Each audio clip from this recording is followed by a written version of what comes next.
everyone for making time to go through this process.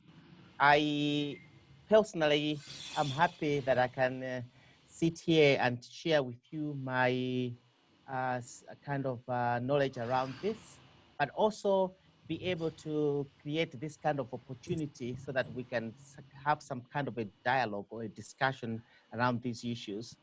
It's unfortunate because I'm using my desktop and it doesn't have a camera, so you can't see my face. Maybe towards the end I could switch to my phone so that we could just have a 1 minute kind of interface, and maybe if Ibu, no, it's not Ibu Henning. If Ibu Henning wants to take a video or a picture, then we could do that. I will actually switch to my phone, then we can see each other. Okay. But for now, let me start by talking about my excitement that Ibu Henning and the dean and everyone decided that we should have this session. And this is because there is a lot of qualitative research that is conducted, but it ends up not being published. Either it is rejected, and it is rejected because people do not write it properly, or in some cases, it's not published because people, once they've conducted qualitative research, they think it's not good enough. They think it is not good as quantitative research, and therefore they don't make that effort to publish it. So again, I just want to be a person who is going to encourage you so much to say that qualitative research is just as good as quantitative, and that itself too deserves to be published. So again, I will encourage everyone to make sure that they publish qualitative research. From last time when we had another session like this one on quantitative research, I said, and I'm going to repeat just that part, that it is extremely important that for us to publish, we need to control our time. Can you hear me properly? Am I loud enough?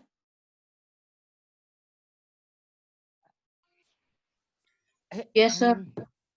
Oh, okay, okay. Yes. Because I could see that.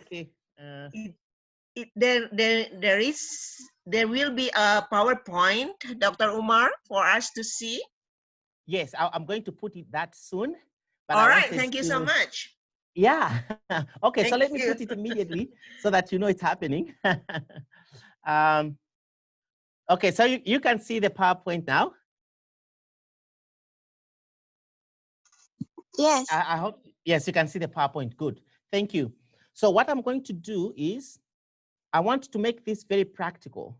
So I'm going to have this PowerPoint, and I'll be switching it between this PowerPoint and an actual article that was published. So I want you to be, so I'll be giving examples based on that article so that we can practically see how this actually happens. Okay, thank you. So I'm actually going to start. So this topic is really where we are saying that writing publishable qualitative manuscript. And the reason why we are talking about this is because in many cases, like I was saying, it is easy to publish a quantitative article for many people because it's easy. You have tables, you have this, you put them there.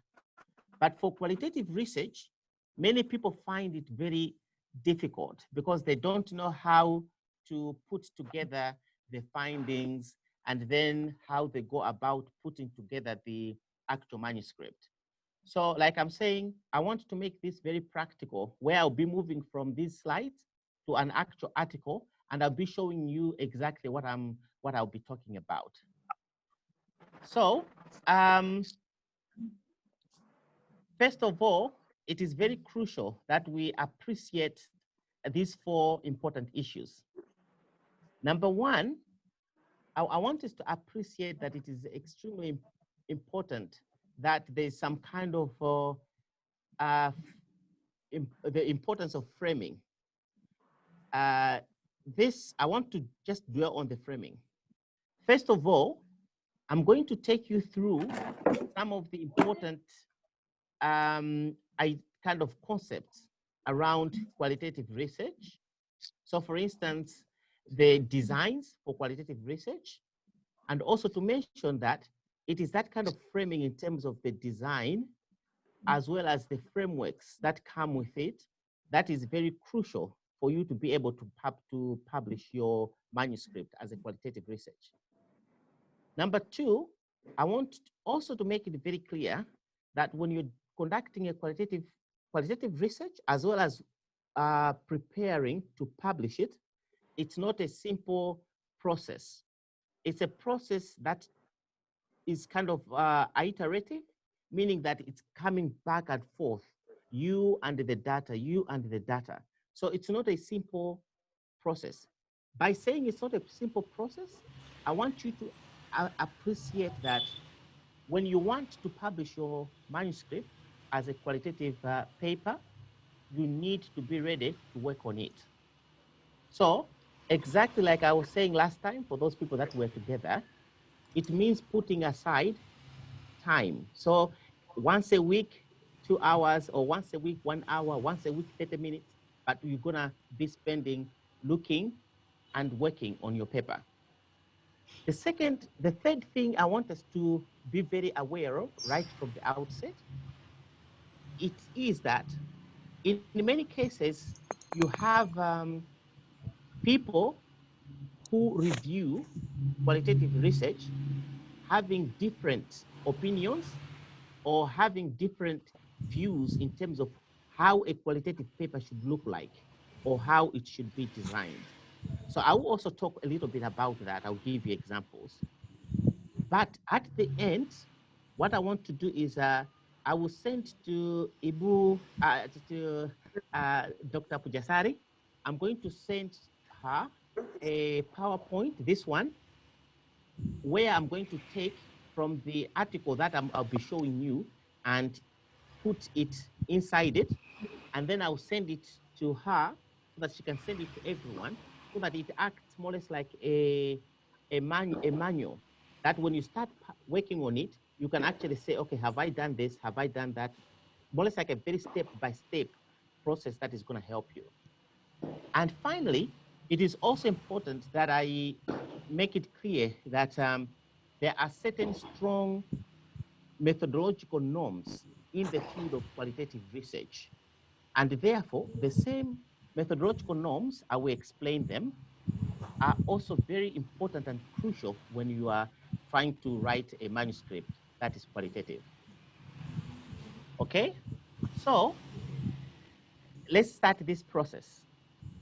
There are 4 phases that we'll be looking at in terms of you publishing or preparing a manuscript that is publishable as a qualitative one. Number 1 is that we need to familiarize ourselves with these methodological norms. So the methodological norms that I'm going to talk about, I'll share with you just now, maybe the next slide, talks about the different qualitative research designs. For instance, most of us are already aware of the fact that you have things like phenomenological narrative or narratology. We are also aware of things like case studies. Okay? Excuse me. Bapak Ibu silakan di mute mic-nya. Silakan mute mic-nya, silakan. Ya, terima kasih. Okay. Dr. Umar, go ahead. Yes.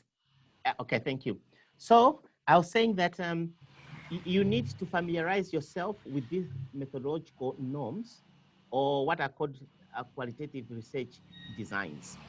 Because you see that when you have to publish, depending on the methodological design or norm that you claim that you were using, your data has to be presented in such a way that it fits that methodological norm. So it is very important that we familiarize ourselves. The second part, like I was saying, Banyak nasinya. the overall research Banyak design banget. for your study, specifically the way you use it, you need to be able to present it so that it shows throughout your manuscript that what you're talking about is based on that specific research design. Then the third phase, it's now writing up the study, writing up the manuscript. We're going to take a bit of time going through the different sections of the manuscript and what you should make sure is included in that part. And that's where I'm going to take you to the manuscript that are the article, a published article, and I'll show you exactly what I'll be talking about. And eventually, ultimately getting published. Let me share with you my experience to say that I've published quite a number of qualitative studies, and it's very, very easy if you actually just follow these very, very simple steps that we're going to share. Okay. So let me say that when it comes to typically qualitative research, you find that your writing, when you're writing, it demands the same skills, general skills as the quantitative articles. Okay, so the same skills that we kind of shared last time about publishing quantitatively, the same kind of skills are required for qualitative. But in some cases, you find that, like I was saying, because of prejudice and some kind of barriers, there's some kind of an added challenge to writing a qualitative paper. This challenge is because in many cases, people compare qualitative and quantitative.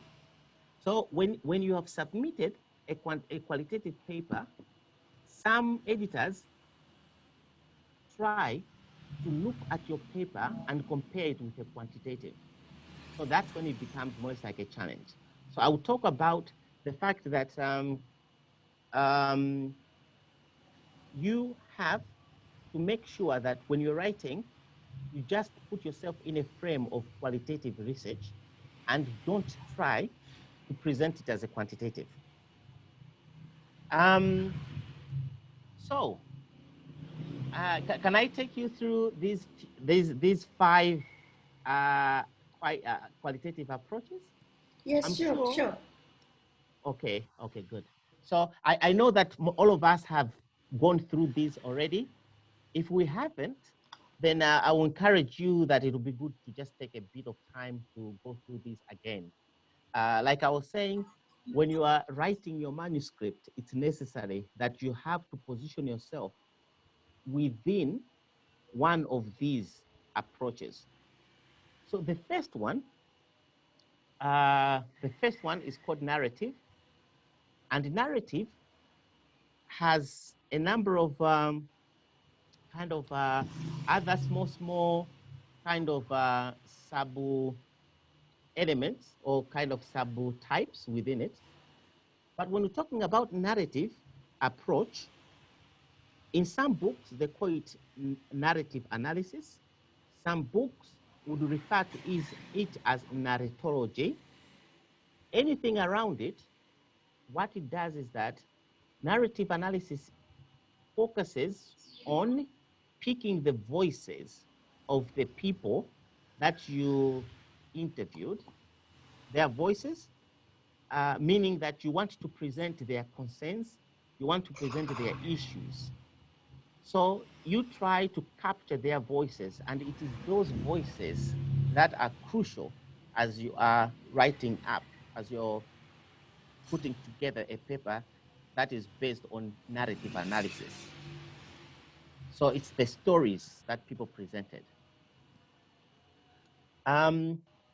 You will also see that when you read literature on narrative analysis, it will also give you specifics around how you're going to present the findings and things like that. So that's really crucial. And this is where I'm saying that once you've embarked on writing your paper, make sure that you go back to the basics to say, okay, what kind of qualitative approach am I using?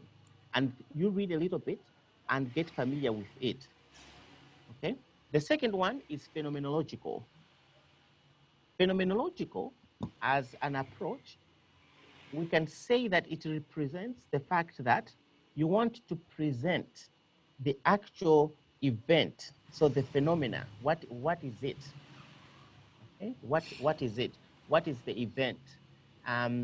What are the kind of experiences that people have had? So in many cases, in nursing research, you find that most of the nursing research would fall under maybe phenomenological approach, because maybe what you want to do is to present the experiences of patients, the people that you actually looked after. The third approach, grounded theory.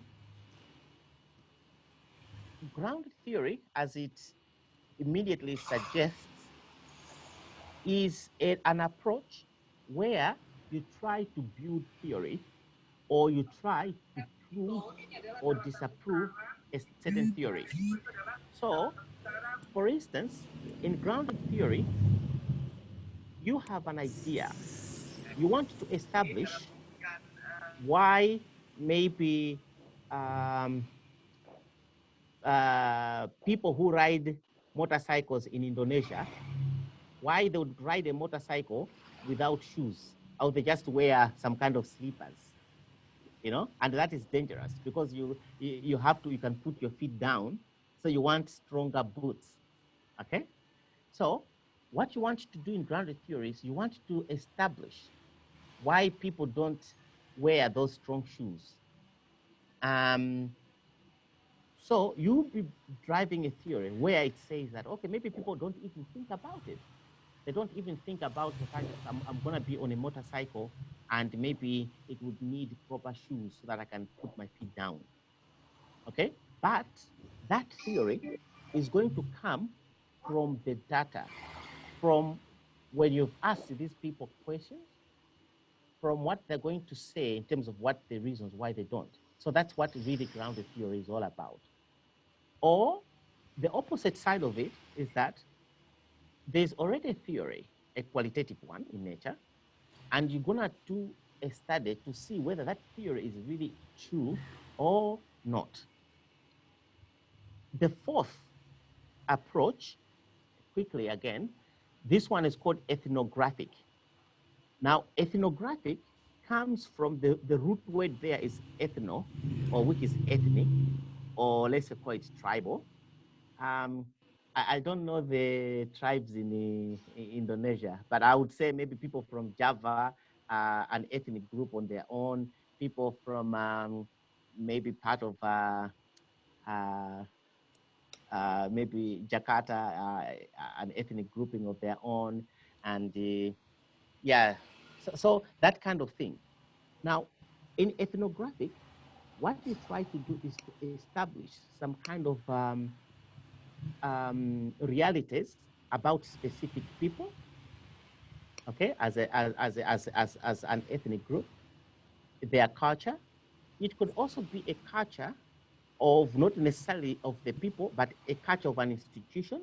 So for instance, ethnographic research can be where you're looking at experiences of nurses, where you're looking at the views of nurses towards maybe COVID-19, experiences of nurses towards HIV. And in this case, but you want to look at it from that aspect that these people are culturally nurses who are trained in a certain way. And finally, the case studies, this is also very straightforward. Case study is where it's an approach where you want to understand a specific event. Okay, so understanding it from different angles qualitatively. So those are these five qualitative approaches. When we have a break, if you want to learn a little bit more about those, I can also talk a little bit about them. But for now, what I wanted us to understand and to appreciate is the fact that your qualitative manuscript shouldn't just be written anyhow, but it should be influenced by the specific qualitative approach that you have chosen, number one. Number two, you don't just choose anyhow. Oh, my study is going to be phenomenological. Oh, okay, maybe this is ethnographic. No, there are specific elements that make a certain qualitative study to be narrative, to be phenomenological, grounded theory, or ethnographic or case study. So make sure that it is like that.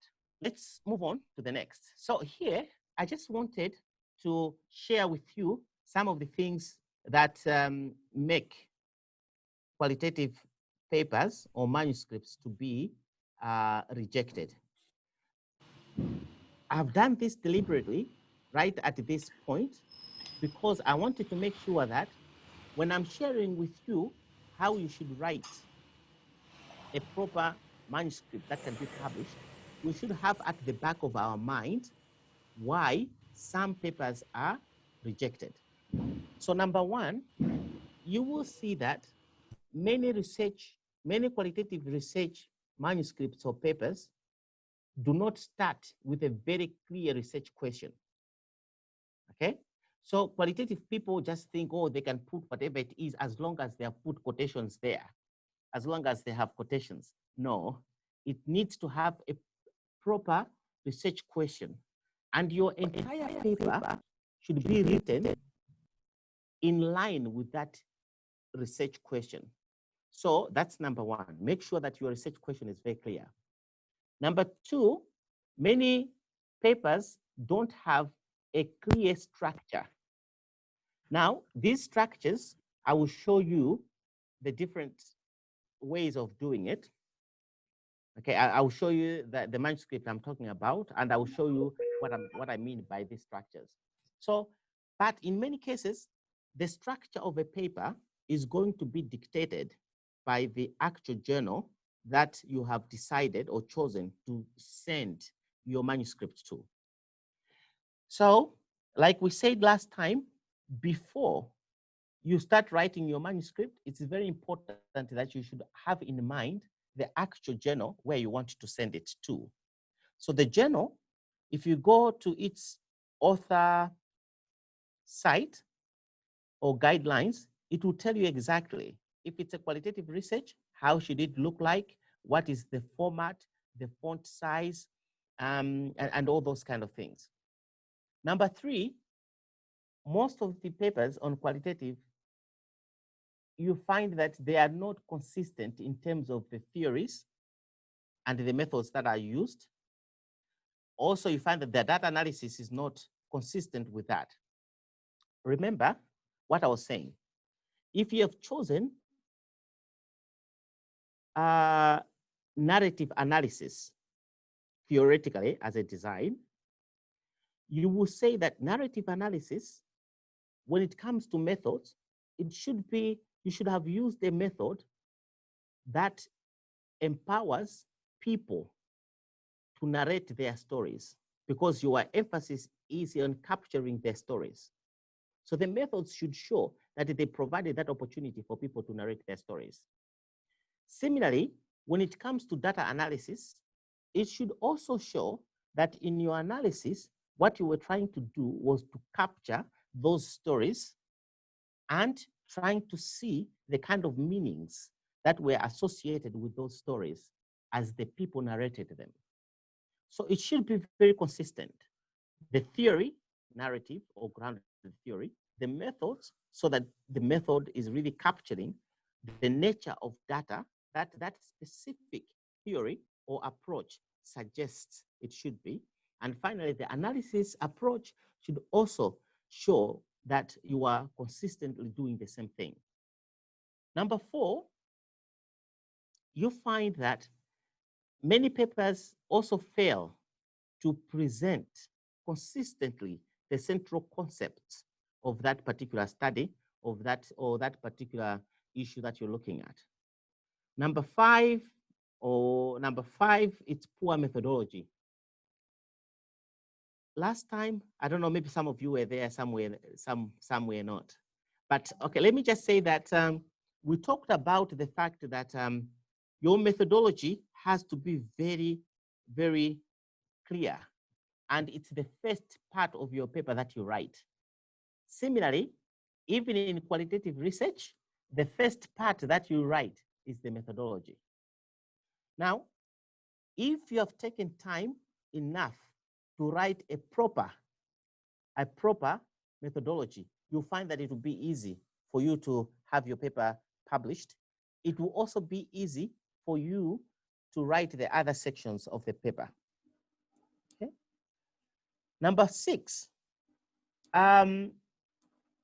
qualitative research, unlike quantitative, does not use the same, I mean, it uses its own ways of coming up with a sample size, okay? So for most of us, we already know that in qualitative research, you don't calculate sample size.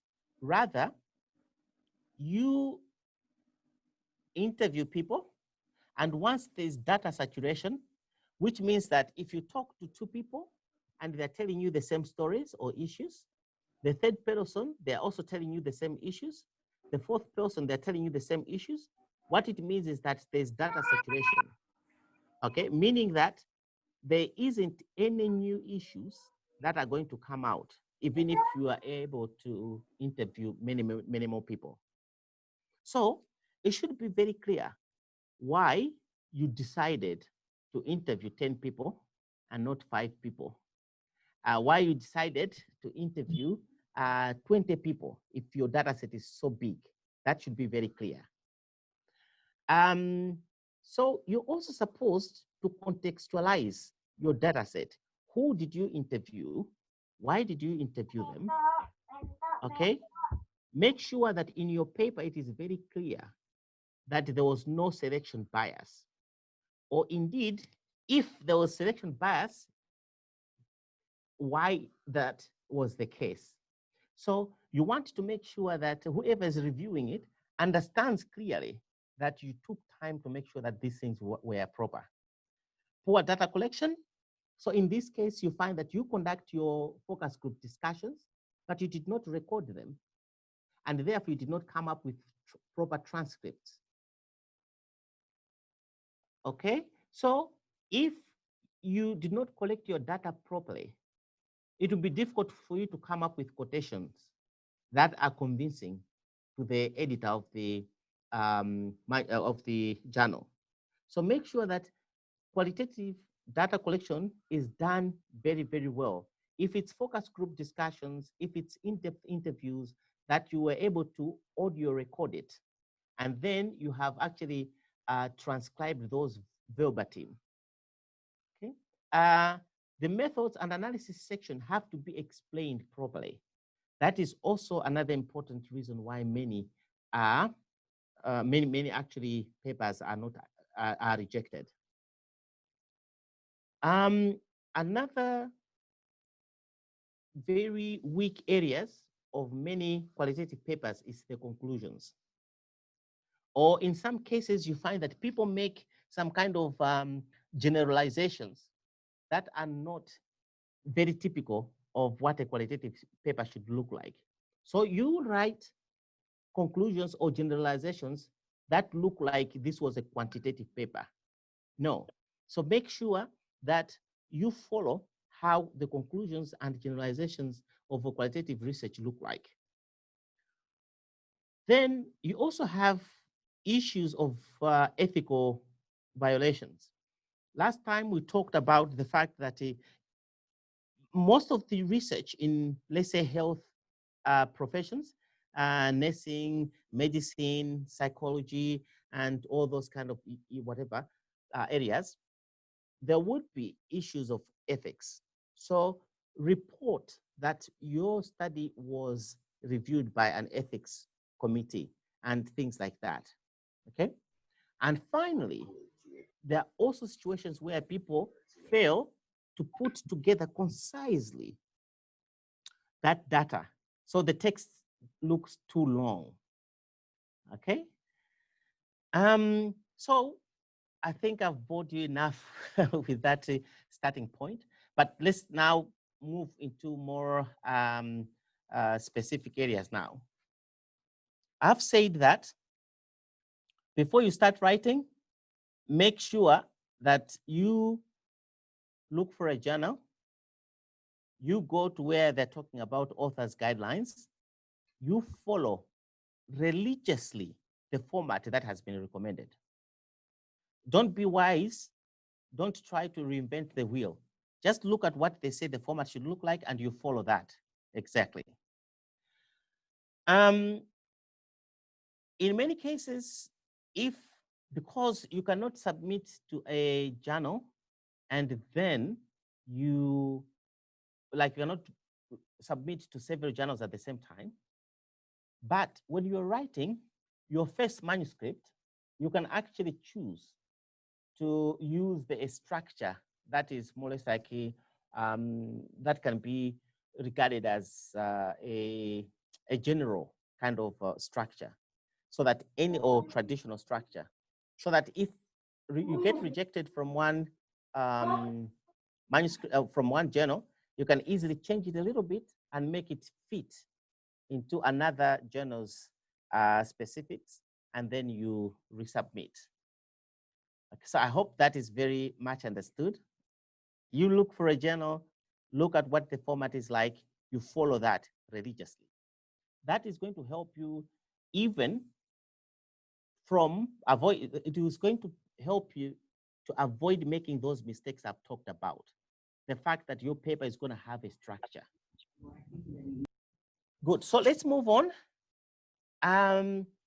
You are supposed to have a title of your article or manuscript. Now we're getting into the actual writing, and I will just talk about the different pieces.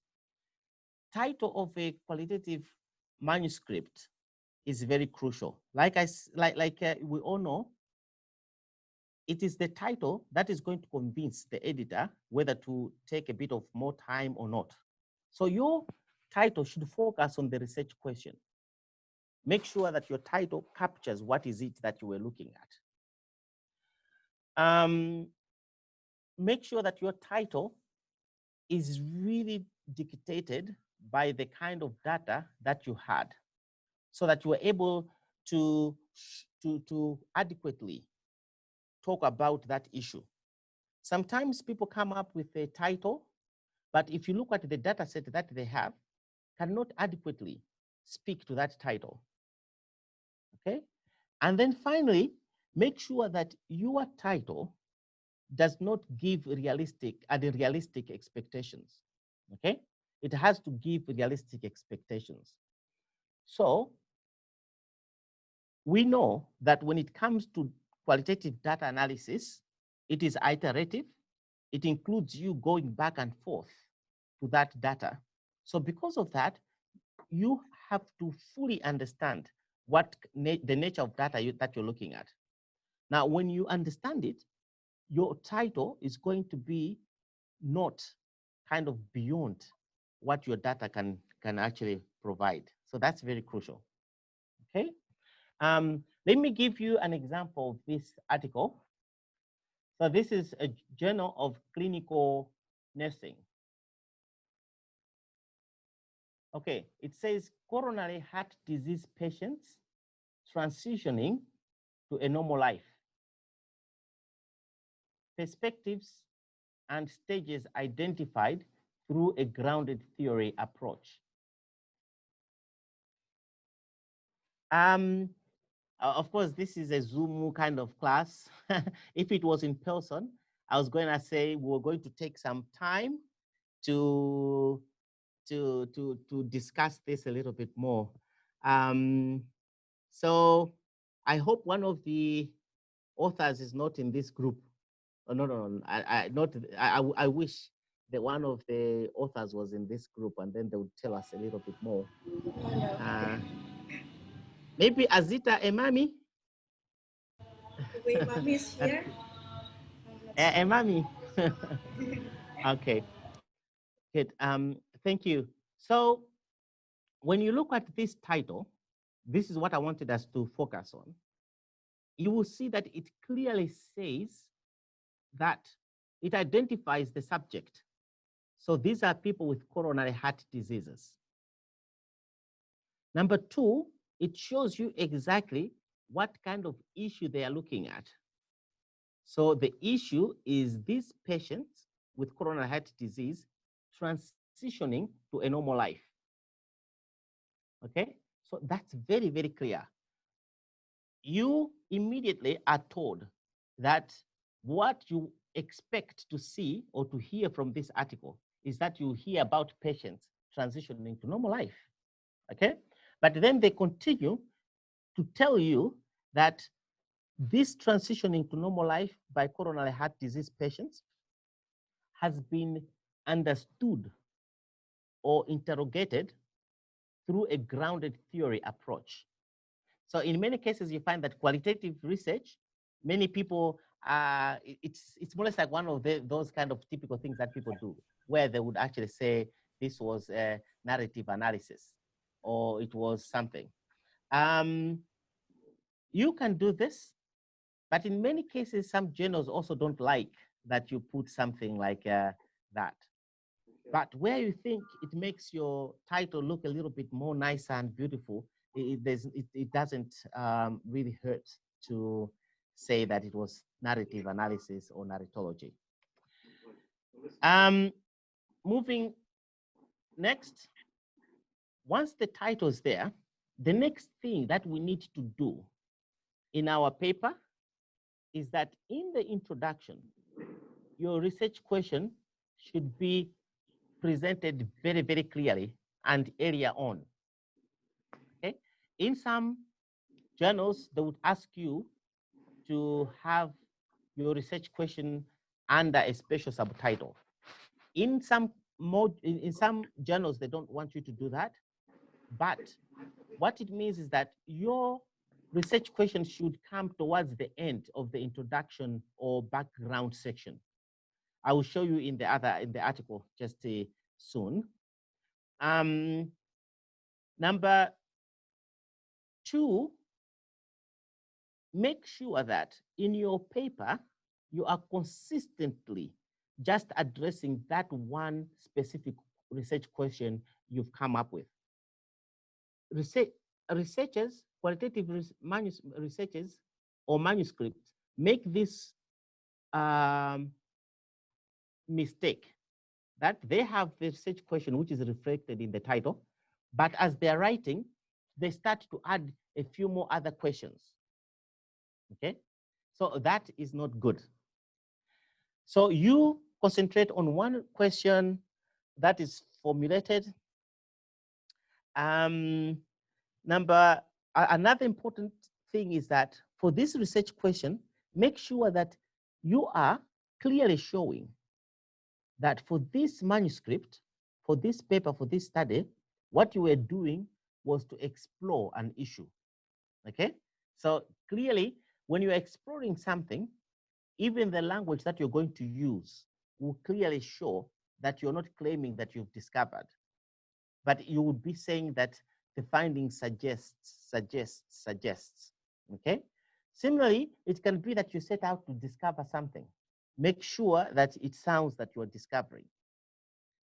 If you're saying that you're looking at perspectives, just like this paper that we're talking about, make sure that your paper is showing that you are looking at perspectives or perceptions. Okay. So the same thing, it could be that you're just raising consciousness around a certain issue. So emphasis, again, have one research question. Throughout your manuscript, make sure that you are addressing that research question. That's how we're gonna wrap up this part of the thing. Ibu Henning, if you want us to have a break at any point, you let me know. I think we are okay. I think. Yeah. Okay, we can continue. Right. Okay, thank you. The other important thing, again, moving on is the review of area research. Now, I've talked about the research question or the aim of your qualitative paper. That research aim or objective or research question should be backed by literature. So what this means is that last time, for those who participated, we talked about your introduction or your background section having a number of sections. And we said one of the sections should actually show statistics. The other section should actually show that you have a specific issue that is necessary or that is relevant to be looked at. And then finally, we just looked at 3.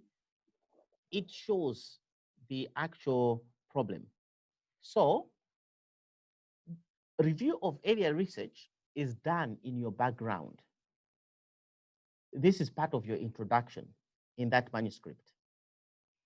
So make sure that your background should show that you want to establish your place in the research community, meaning that this is an area where people are looking at public health, specifically looking at road traffic accidents, for instance. The example I was talking about motorcycles in Indonesia.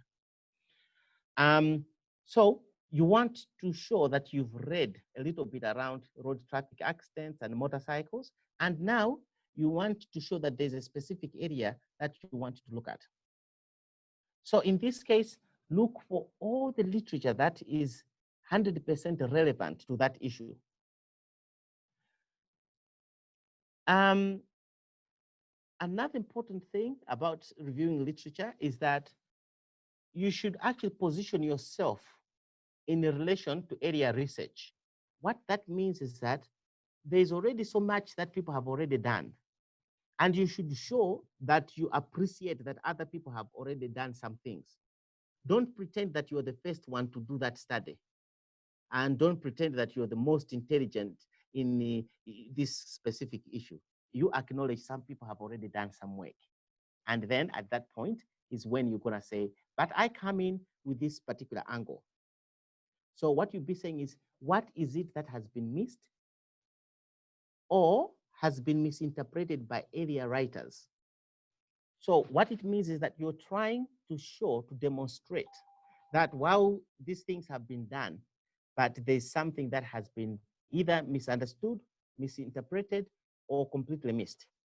So you could also show that a number of researchers have done some work in on a specific topic, but you want to enrich that research by showing where there's need to tighten it up. So the literature review, this review of area research, what it should do is that it should inform your methodological position. So it's this literature or theoretical review that is going to help you say your study is narratology or narrative analysis, it's grounded theory, it's ethnographic or case study or whatever other things. So in this case, once you've established yourself in that specific theoretical approach, look for more literature that is going to help you to make that approach, to make that specific topic to be strongly entrenched in that specific theoretical framework. Okay. Then once you've done that, the next thing in your qualitative research, I'm sorry again, I think I mentioned this last time that I've always had maybe the doctoral students or the master's students in mind doing this. And I've just collected a lot of things and just dumped them here. But it's meant to make sure that you don't look at something and you don't understand where it is coming from. So it's really like making sure that there's more information and you can read it on your own and understand. Okay, so for qualitative research, I was saying that one of the areas where people fail to convince editors is where they present the methods and the data. Okay, so some journals would insist that when you're doing the methods and the data analysis and management sections, that you should actually justify. Okay, you should explain why you chose this specific method and not other methods. I would say that you don't have to say why the alternatives were not chosen. For as long as you have explained properly the choice of your methods, naturally, it also explains why you haven't chosen the others. Number two, if for some reason your study is using a number of methods, then you should also explain how or why you used more than one and how those several methods complement each other. Describe the content of the method. So in this case, you find that it will be easy for people, people who are reviewing your study to understand what you did if the methodology section is properly explained. Okay. Also, show that the method has been used systematically. Okay. So some of the things that you will see is that many qualitative studies do not get published because it becomes very clear, for example, that you did 3 focus group discussions, or it becomes very clear that you did 4 or let's say 20 in-depth interviews, but your manuscript is going to be built around just one interview. I'm sure if you were in the same room, you would actually agree with me what I'm talking about. There are some papers, there are some qualitative researchers who would have interviewed 20 people.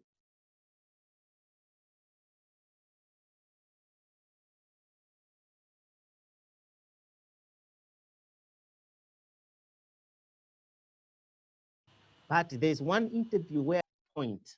So when they are writing, they will technically use just that one manuscript, and then they ignore the other 19.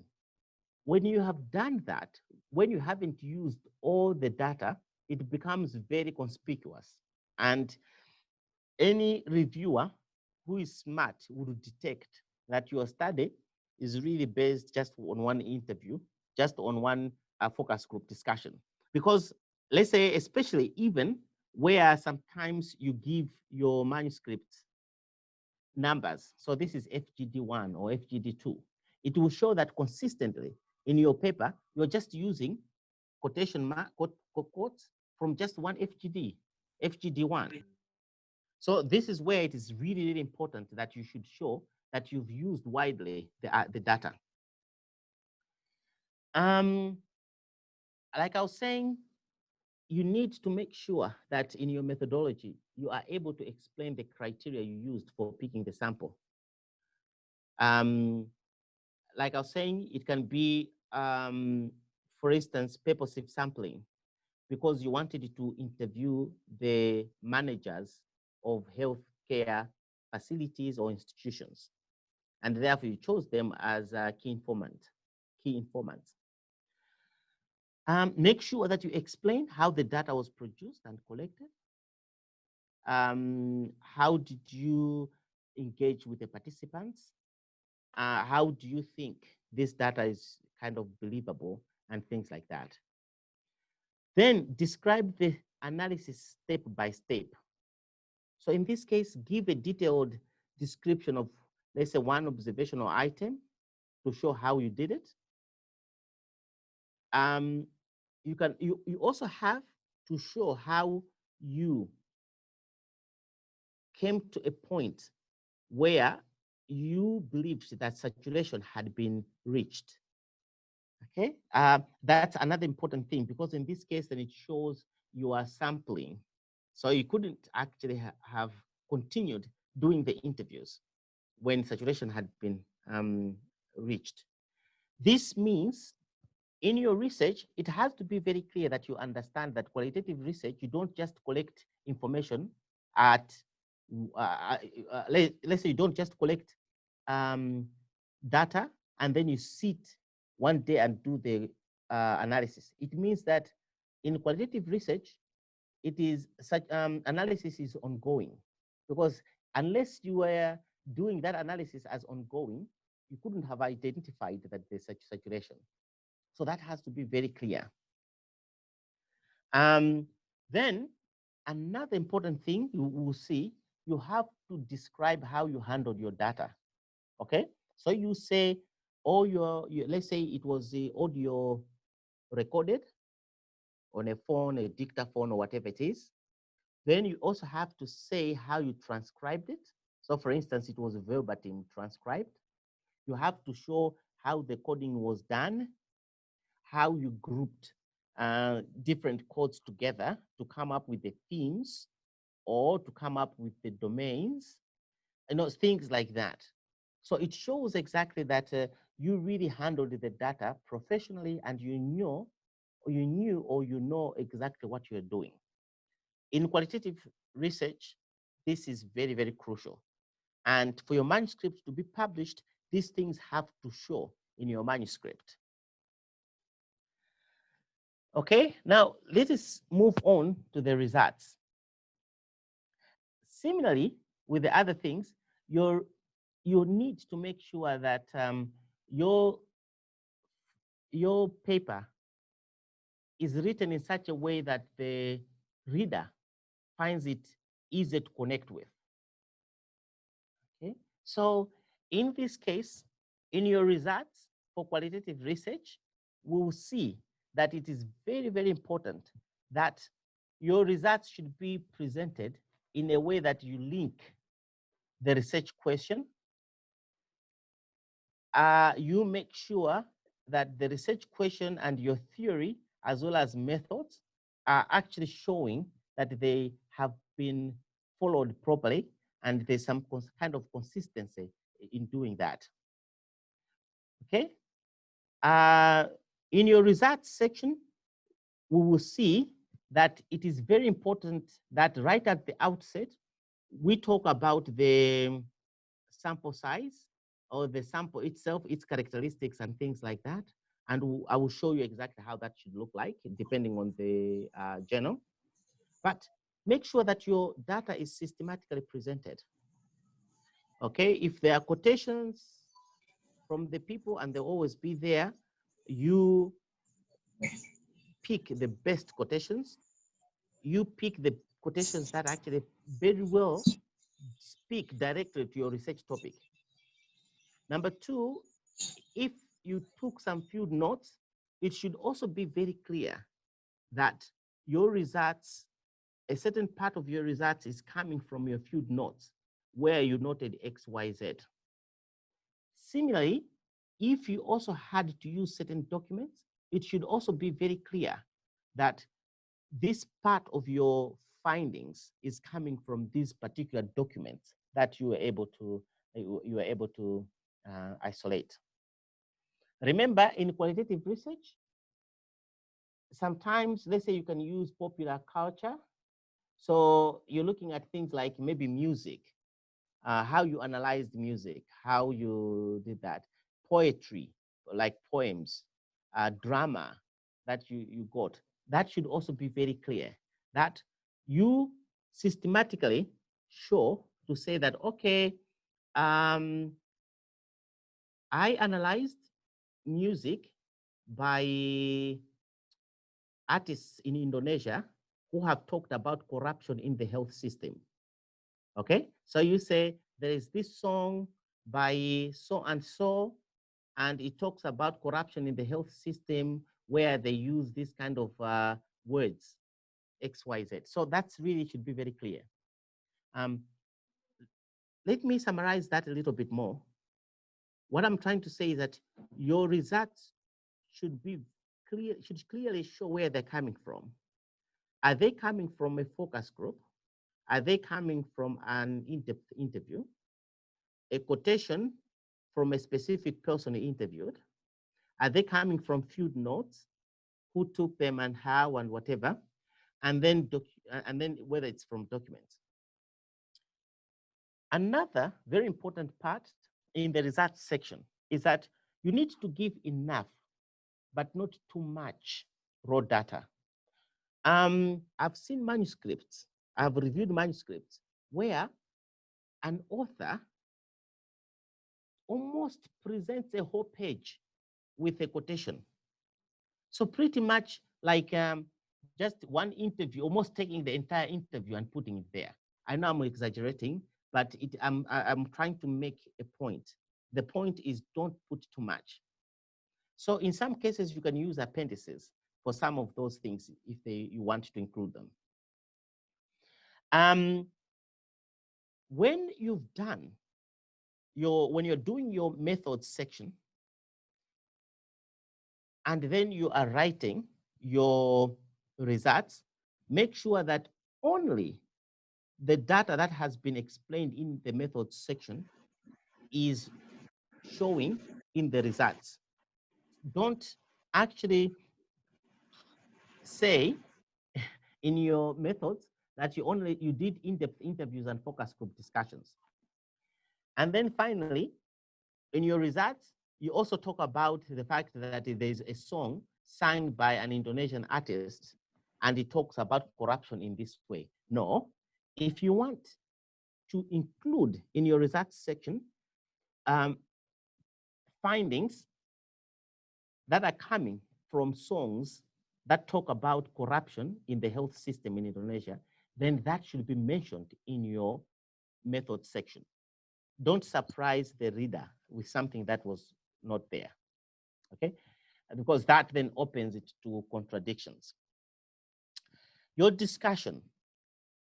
In qualitative research, it is encouraged a lot that your discussion should start by repeating the research question. Okay, so this is not where you say this study was looking at, and then you put what are the factors that contribute towards corruption in the health system in Indonesia. No, but you're gonna state it nicely as in a discussion. So you would say, this study set out to explore the factors that affect or that influence so and so. Okay, so, and then you state the main results in one sentence. So in this case, you don't say that therefore the results show X, Y, Z. No, but you're gonna state it as a discussion where you say, this study set out to establish the factors that affect or that influence corruption, and where it is apparent that in many cases, low salaries for health workers push them to be involved in corruption, something like that, okay? And then you follow that first paragraph with a few more paragraphs that are talking about other specific and important findings. And as you're doing that, you relate with other findings from previous studies. So this can include quantitative studies. So some quantitative studies have been conducted and then they had their own findings around corruption in the health systems in the Indonesian health system. You include that. Then in your discussion, what makes it special is then that you go to explain whether your findings change the current picture, or does your findings bring a new perspective different from what has always been or what has been painted by previous research. you can talk about the possibility that these results, and this generalized to other situations, does not necessarily talk about it in the statistical sense. But let's say you have done a study in Indonesia, in Surabaya. Oh, okay. You have done it in Jakarta. And then there's also another study which was done in another province. Okay. So you can say that while it shows that health workers in Jakarta are involved in corruption because they get very little money, but life is very expensive in Jakarta. Even in areas where life is not as expensive, like whatever other place, you find that the same stands out. People still get money to provide health services. So that's the kind of thing you want to show in your discussion. And that's what makes it an interesting and an important read. At the same time, it shows that your results are very important. Then you move on to talk about the limitations of your study. Many journals expect you to say something around that. Okay, but these limitations of your study should be the scientific, and I'm saying that quote unquote, should be scientific limitations. So for instance, did problems with the sample and data collection limit your ability to answer the research question? Okay, that's scientific.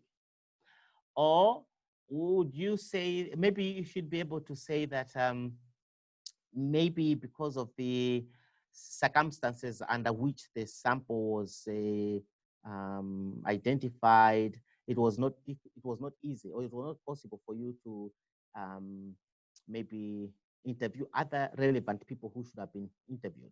So for example, many studies in health institutions, certainly for Malawi, you find that we interview what are called clinical officers. I think maybe they're also the same that side. Clinical officers instead of doctors, because most of the, not instead, but let's say where you would have wanted to interview a doctor, you find that most of the health facilities do not have doctors. They only have clinical officers as the highest ranking clinical personnel. So those are some of the things that you can actually talk about. Then it is also very crucial that it should show that from your study and due to the potential limitations you have actually identified, then you come up with some kind of recommendations for future research. So basically, these are some of the things that I wanted to share with you. And we're gonna get into some kind of question, and it's like, but I want to show you something based on something that I want to, okay. Can I move now to this article? Yes, yes, sure, please. Okay, good, good. So,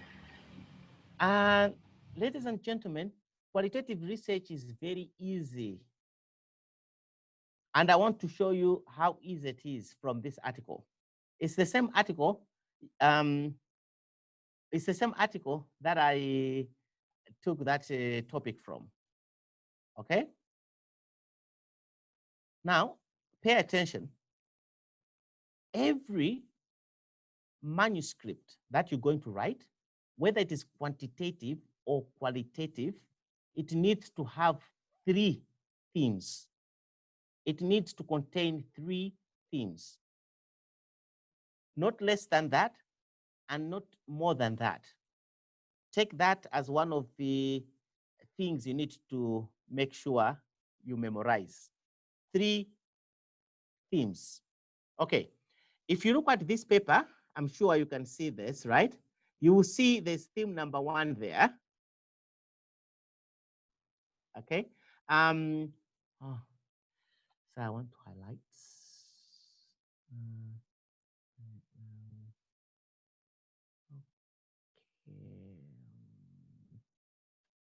Okay, that's it's fine.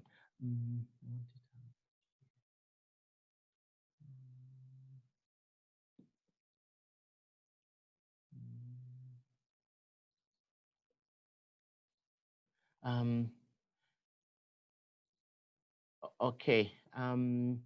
Okay. I hope you can follow.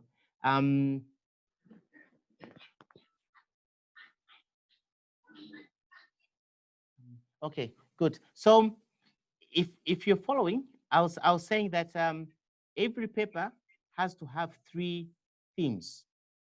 So every time when you have sat down and you are writing your qualitative paper, you should be able to identify those 3 themes.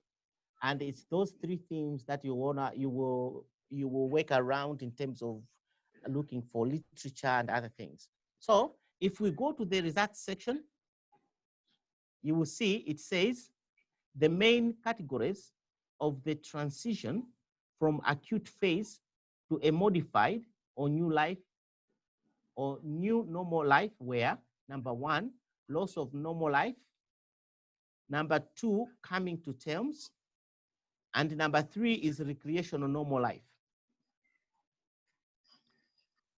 So those are the 3 things that this paper is looking at. Now, I bet you that each and every qualitative paper that you're going to look at, you will see that if it was published by an appropriate journal, it is going to have 3 themes. Now, once you've identified these 3 themes, then each theme can also have sub-themes. And these sub-themes can be unlimited. It doesn't have to be 3, it doesn't have to be 4. It can be 2, it can be 3, it can be 4, it can be 5, it can be 6. But the main themes have to be 3. Okay. Another thing that I want you to look at is that in this particular paper, you will see it has the introduction from here. Okay, it moves. There is almost 6 or so paragraphs, and it goes to there. So that's the introduction. Then it comes with a background. Now there's a background. So there's introduction separate and there's background separate. When you look at it, this is how exactly this journal says you have to do it. But what is crucial is that in this background, it says keeping in mind the limitation just cited, it is useful to consider a range of studies exploring the topic of coping with a chronic cardiac condition. So here it is justifying why they should be doing this study. Then they look for studies. They say studies have explored the illness experience of patients with CHD. And then they're also going to explain those things. But finally, it is going to have a specific section where they talk about the aim of the study. Now, you can have a paper that the journal says you need to include the aim.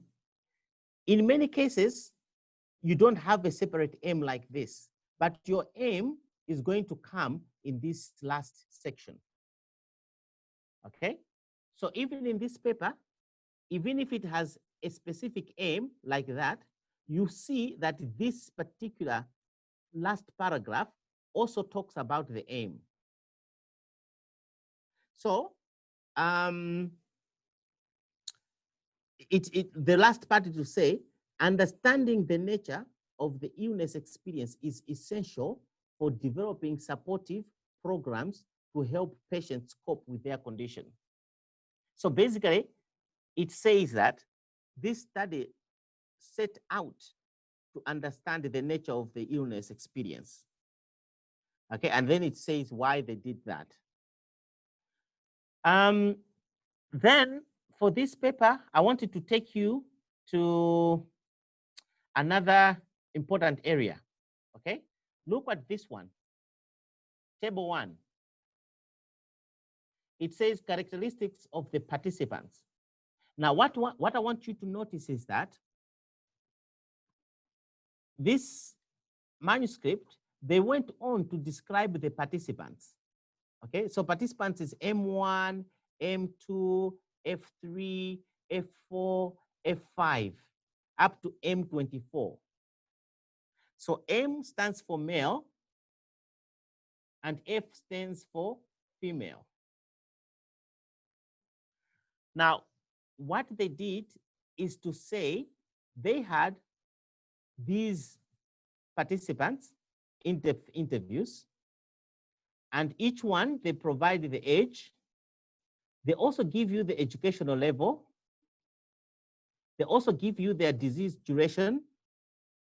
They give you the occupation. They provide marital status. And then they also tell you how many children they have, those particular participants. So what this does is that, yeah, what this does is that when in the manuscript, when they tell you that this is M1, that quotation is coming from M1. If you wanted, you can always go back to M1 and see who that person was. Okay? So you see, oh, M1, this is a 42-year-old person, has had a guidance school, was sick or has been sick for 1 year. He's a mechanic, is married, and has 2 children. So if it's necessary for you to make sense of that quotation based on how they've described that particular participant, then it helps. You can also see that it will be possible to see if there are any differences. You don't labor to make that kind of difference in qualitative, but if you wanted, you'd be able to say, okay, from the quotations, from the quotes that male members or participants are making, is there any remarkable difference between their quotations or between their ideas and those of women? So this table, for some journals, they want you to present it this way. For some journals, they don't want you to present the table like this. They just want you to give a narrative to say, we interviewed 20 women, age was maybe mean age was maybe 52, and the standard deviation was whatever, like they did. Majority of them were housewives, few were retired, and some were working. All of them were married or something like that. But in this case, for this particular journal, they want you to present it this way. So like I'm saying, this is helpful because you can tell from the quotes, okay?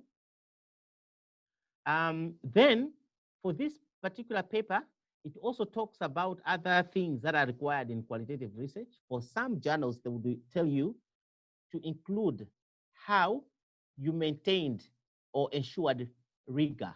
Rigor means how you managed to make sure that this study was conducted properly, the analysis was conducted properly, and that you can eventually accept these findings as worth, as well as you can also think of this as being scientifically appropriate. Now, for this paper, you will see this replaces what in quantitative research people talk about, maybe where they talk about the statistics, how they controlled for X, Y, Z. But in qualitative research, you talk about, in terms of maintaining and assuring rigor, there are things like credibility, dependability, confirmability, transferability.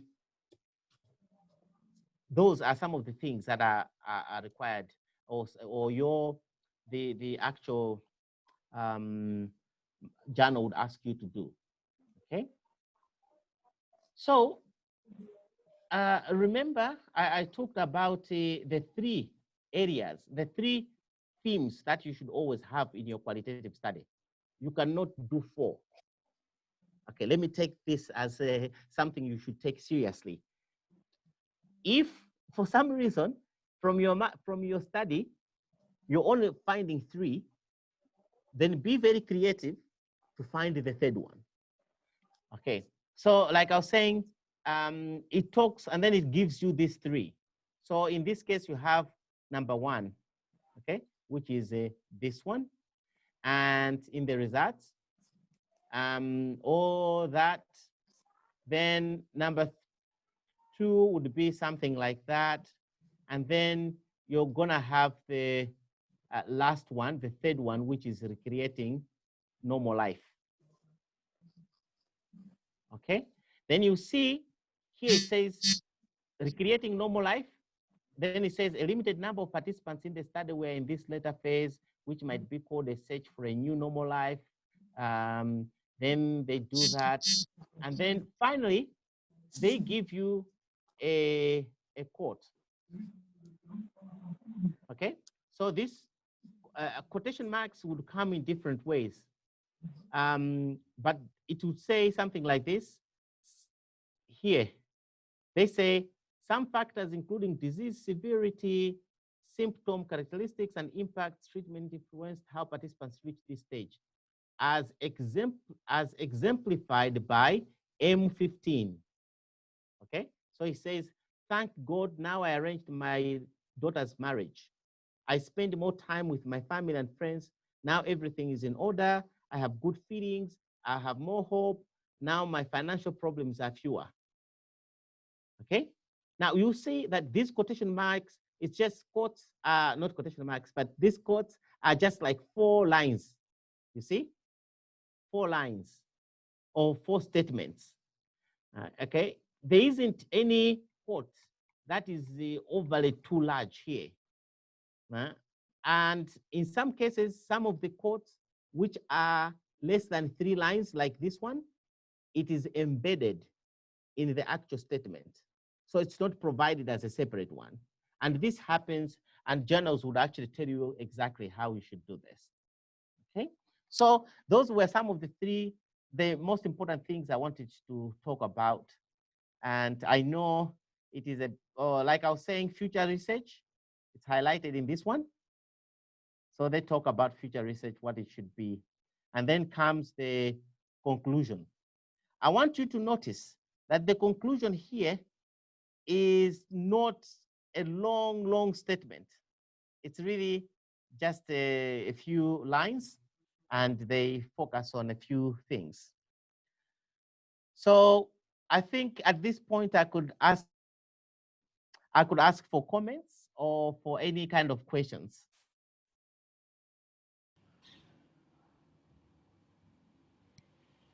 Okay, so are you done with your presentation, Dr. Umar?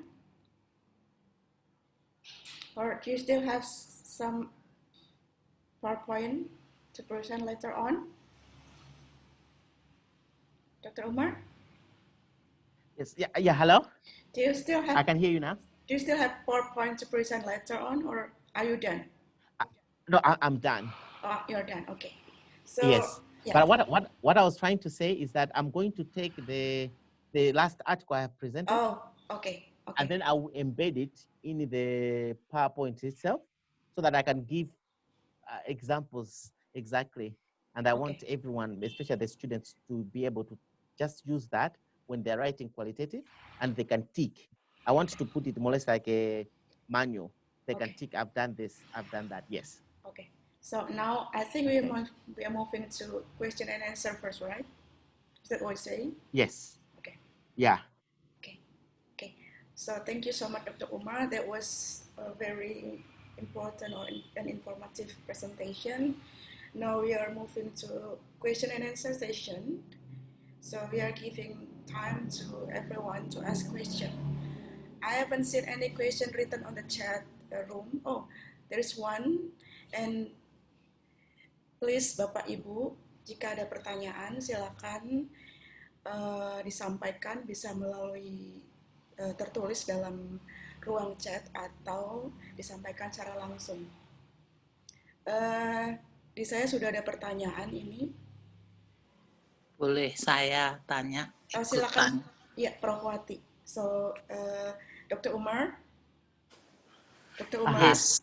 So there is Prof. Setiawati. She's also the expert of qualitative research in our school, our faculty. So she's gonna ask questions. So please, Dr. Setiawati, the time is yours.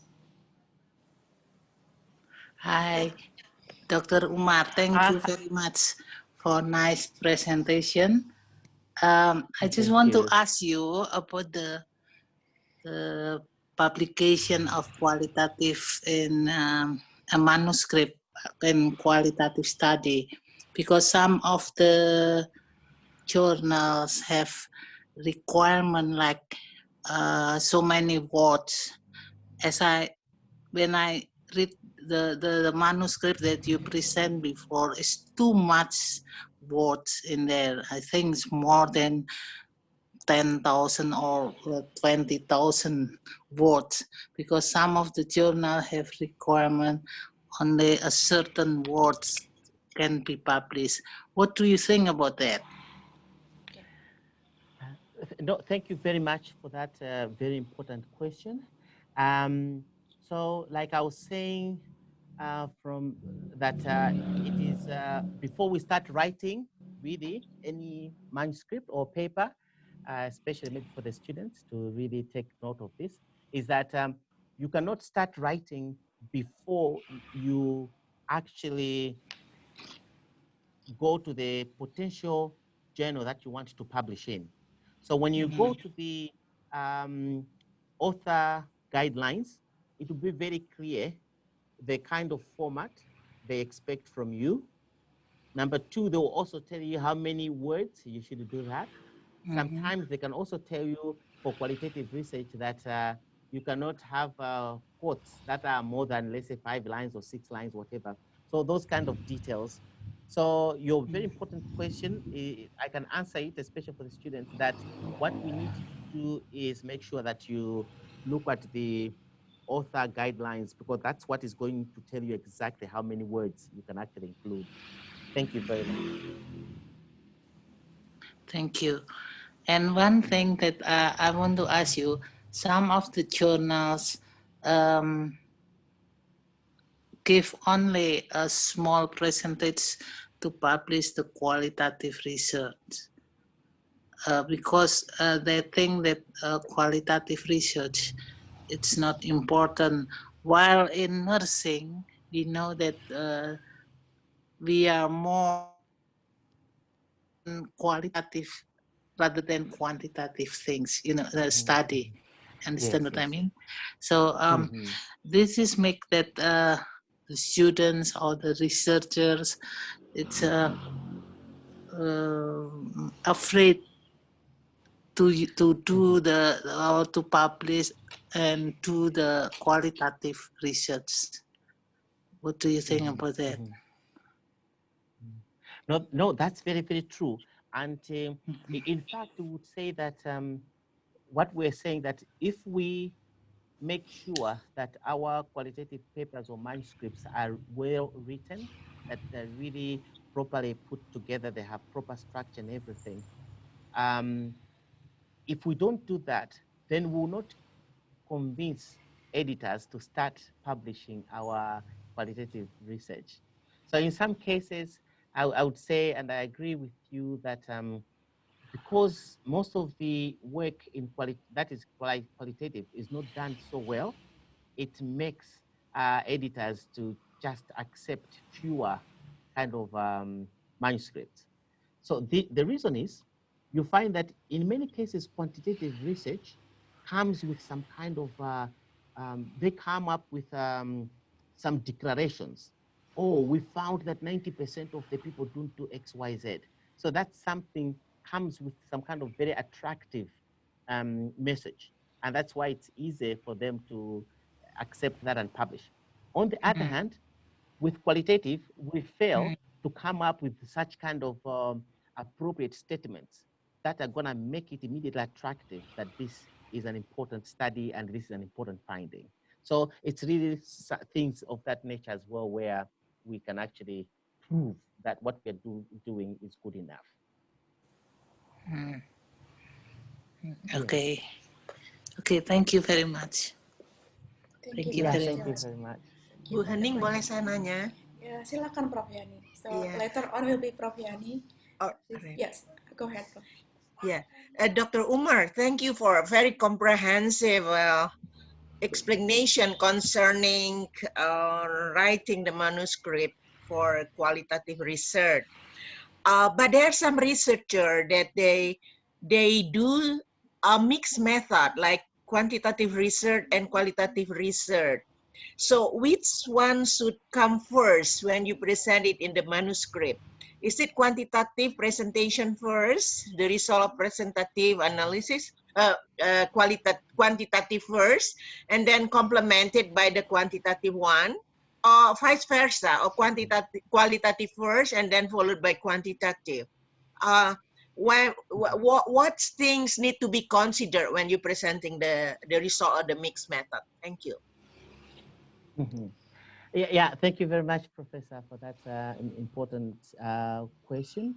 So we would say that when it comes to mixed methods, it also depends on the design. So for instance, you can have mixed methods, which is like quanti, as meaning that the quantitative component of your study was the main important part, while the quali was more like purely just to complement, explain a little bit what the quantitative part is going to find. You can also have a design where the quali is the main component and the quanti is the smaller one. And you can have situations where the two are equally balanced. So in that case, when you're presenting your results, it will be based on that design. If the quantitative was the main, so it was the quanti big one and qual in small letters, it would be where you present a table, for instance, with the quantitative findings, and then down below it, it's where you're gonna say that, okay, so these were the findings, and then you also come up with a qualitative, a narrative one, which is coming from the qualitative. So that's how it will look like. Similarly, if it was more the qualitative and the quantity was just helping it, your manuscript would look strongly qualitative, and then the quantitative will just come to pretty much support what you saw in the qualitative. I hope that maybe answers in summary. Thank you. Yeah, thank you. Very clear. Okay, thank you. Thank you. Any other question besides the one that written on the chat room? Any other question? So okay, Dr. Umar, we have people asking questions on the chat room. I'll be trying to translate it into English, and some are written in English as well. The first one was coming from Ibu Sri Juwitaningsih. She was asking if it is acceptable to make qualitative research to be seen like quantitative. So it's like, can we quantify qualitative study? Okay. I hope this is... yes. Yes. Yeah, that's a very important question as well. Very important questions coming here. Let me say that there are a number of, there's literature that talks about quantizing, and then there's also literature that talks about qualitizing. So the two terms means that you can have qualitative research done like a qualitative study, but when you're presenting it, you provide more or less like a quantitative picture. Similarly, it also talks that you can conduct a quantitative study, but when you are presenting it, you can actually present it more like a qualitative. So while that literature is there, I would say that for most of the, let me put it, let's say like with the students that we have here, and I know it's easier for the professors, it's easier to talk around that and how it can be done. But I would say that maybe for the students, I would strongly recommend that when you've conducted your study as qualitative, make sure that you present it as qualitative and avoid trying to quantize it or make it quantitative. The reason is, in many cases, if your study was conducted as a qualitative study, the sample size is going to be very limited. Maybe 20 interviews are always regarded as big. Similarly, 3 focus group discussions are enough for you to come up with a saturation. Now, when you're conducting qualitative, let's say focus group discussions, many times you don't actually take the numbers. How many people have said this? How many people have said that? So when you're trying to make it quantitative, it is really like where you are taking shortcuts in some way. You're also kind of, yeah, you would say that the focus group part of it does not look many kind of strictly qualitative, because you are now trying to make sure that you get each person's ideas. So it loses its quality. So I would say that while that is possible and some literature talks about it, for me, I would say that it's good to stick to make it, if it's qualitative, stick to qualitative, analyze it qualitatively, present it qualitatively. That's what I would strongly recommend. Thank you. Ya, thank you Dr. Umar. Mohon izin menyampaikan kesimpulan. Jadi mungkin untuk melakukan seperti itu, tetapi Dr. Umar menganjurkan untuk stick, untuk tetap kalau kita punya data kualitatif ditampilkan dalam bentuk kualitatif dan sebaliknya. Jadi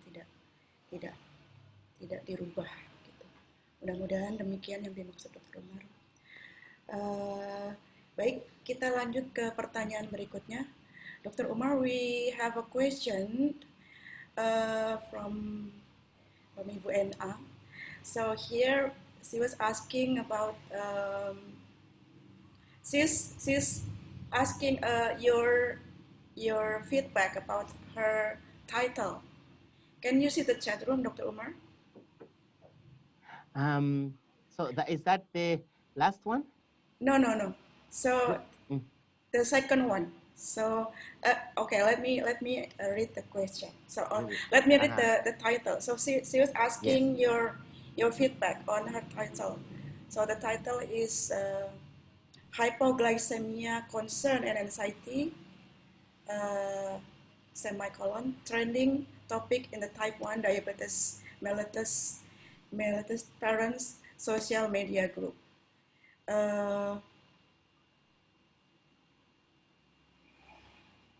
Okay. I've seen, is this the one that says hypoglycemia concerns yes, and anxiety? Yes. Trending topic in the type 1 diabetes mellitus, T1DM parent social media group? Yes. And the title was coming from the discussion among parents with type 1 diabetes children who have type 1 diabetes.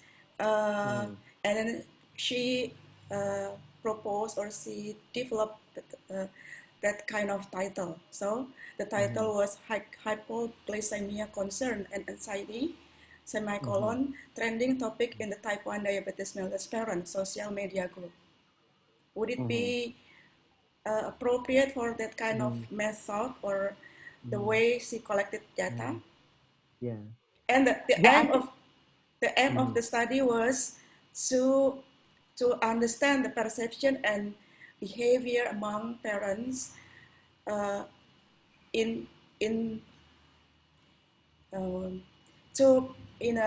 what is that? Okay, to understand the perception and behavior of the parents to the possibility of hypoglycemia in caring for children with type 1 diabetes. Yeah. Okay. Ya, selama merawat si anaki dengan TM tipe 1. Yes. Type 1. Okay, good. So this is a very nice title, again, because it makes very clear that it is about hypoglycemia concerns and anxiety. And anxiety. So that's very clear. The part that I would be a bit, the only thing that I can say is maybe minor is the T1DM, that in many cases, you don't have to put in the title, the, let's say like an acronym or things like that. Many journals would not recommend that. But if you just remove the brackets T1DM and then leave the rest, to me, it looks very good. Parent social media group. And again, it also gives you more or less like a general picture of where that is really coming from. So as a qualitative title, it's good that it is, in itself, it's explaining what it is. Okay. Yeah. Okay. Thank you. So I'll then, just remove the one, yes. So, okay. So it looks, in general, it looks good, right? You're saying? Yes, it does. It does. Okay. Yes. Thank you. So Terima kasih. Saya bilang disampaikan ini bagus. We move to the next question. In many cases, qualitative research resulted quite many themes. Would it be possible to make it like more than one manuscript? And then how to, or what about the Salami publication? So one qualitative research into more than one manuscript. What do you think? Okay.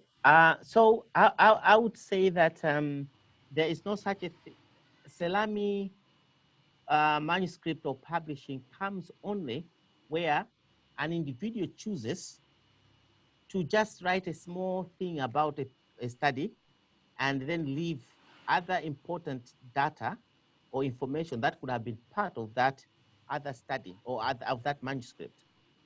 But like I was saying, if you have conducted a study and you did, for instance, 6 focus group discussions, and from those focus group discussions, Itu ada bukannya ada mappingnya. Dr. Omar, go ahead. Okay. Okay, I can continue, right? Yeah. Yes. Okay. So I was just saying that if you conducted 6 focus group discussions, probably you also conducted some in-depth interviews. Now, when you analyze that data, you find that there is a certain chunk of that data that you can actually claim that it is talking about one important issue or question. And from that group of data, you can also come up with those 3 main themes. And I repeat, 3 main themes. Any manuscript that you look at, like I was saying, I was actually challenging you from all these main journals, you will see that 3 themes will stand out. So if you have ample data or information to talk about those 3 themes for that particular question, and then after that, you also find that from the same study, there's also another concentration of data and issues that can belong to another question properly, and there's ample or adequate quotations and everything to talk to that, then I would say it makes sense that you should have 2 manuscripts. Because if you try to push all those things into one manuscript, it is going to be all over. The research question is going to be all over. The structure is going to be all over. And therefore, it doesn't look nice for publication. Thank you. Thank you, Dr. Omar. So jawabannya untuk Ibu Hanin sangat mungkin untuk 2 manuskrip kalau banyak yang dihasilkan dan mengarah tadi dari 2 pertanyaan yang bisa dibuat berbeda seperti itu. Jadi menurut Dr. Umar bisa lebih dari 1 atau tadi disarankan atau disebutkan 2. So we are moving to the next question, Dr. Umar. What if in one qualitative research we found 6 themes, but in one manuscript we only show 2 main themes? and the other one will be presented in different theme. So I think this is the same question with the previous one, or similar, right? So it's been answered, Okay. right? So 6 Yeah. theme, and then the first manuscript we provide, or we show two minor theme, and the other one is presented in different manuscript. I think it's been answered. So it's okay. Yeah. And then next question, what would be the difference between deciding the sample size and participant for phenomenology, ethnography, grounded, and the first question. So the difference in terms of choosing, selecting, or deciding what as a sample size for phenomenology, ethnography, and grounded. That one was the first question. And the second one is, should we use software or application for data analysis? And the third one is,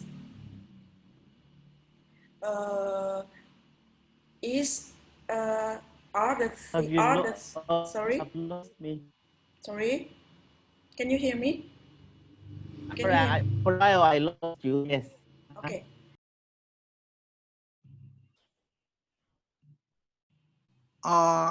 Can we not using the software? Can we do that? And the third of the question is about the result.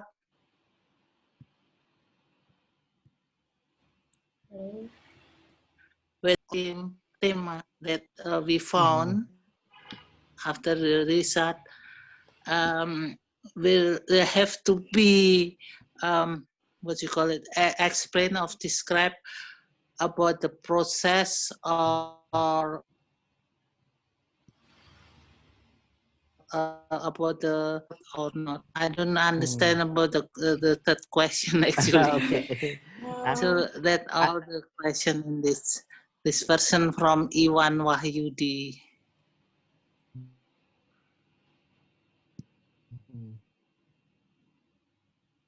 Yeah, you can answer the question. Okay.